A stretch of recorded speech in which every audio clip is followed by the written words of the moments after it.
Ikut Israel Haru jomka duriawa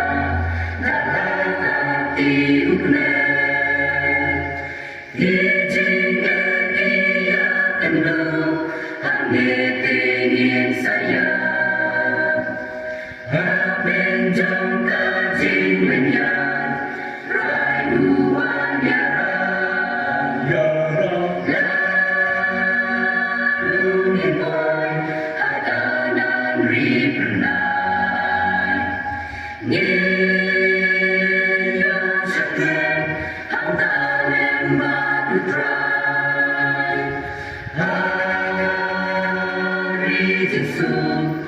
Bang dan jingkus lai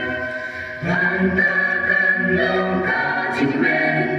Si jiu nong kenwan Hajing ya lên ti trong ni Hang ni ha pertei Badak thang ki jing siêu ha Jing siêu la nang chân lei Irong sen tiêu ka pertei Quân xin yu rin kipa Kata ni đang ya lên ti Khát y so sam cha La nungin boy Hatanan ri pernai Ni yo sekren Hanta lembah utrai Hari Yesus Bang dan jingkus lai Hantakan long kajik men Si jiu nong kenwan Neuni kata-kata Ya kijayan rin Unpa bangin ya sama Ya nisa kajik slim